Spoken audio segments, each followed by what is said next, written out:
There's a form of bias that often goes undiscussed, and we would be remiss not to talk about it. It's not age, it's not gender, it's not race, it's not political leanings. It's employers' discrimination against the unemployed.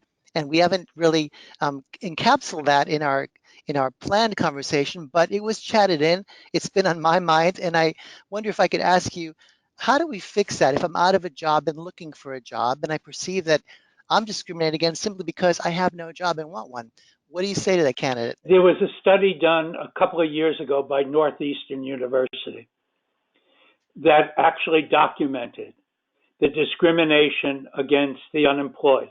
And the longer you're unemployed, and 6 months was the key factor, if you're unemployed for more than 6 months and that's showing up in your materials, there are companies that will just not talk to you. So how do you mitigate for that? Because most of what we're talking about today are strategies for mitigating. Because lying is one, we don't recommend that, okay? But creating gap fillers is certainly something we do recommend. Not showing an extended period of unemployment, but showing something that you're actually involved in during that period of time.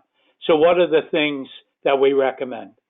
If you're going back to school and taking a course, if you're volunteering, if you're doing some consulting work. Now, consulting can certainly be an illusion. What I recommended to somebody just this week in a resume review that we did was, speak with 3 or 4 of your closest friends.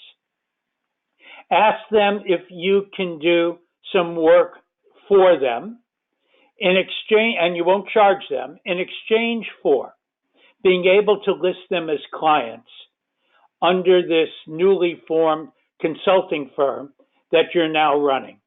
At least then you've got something to fill the gap that is truthful. You don't have to say whether you're charging or not charging for your advice. But the gap itself is problematic. And so I think going out of your way to fill the gap is something we would strongly recommend.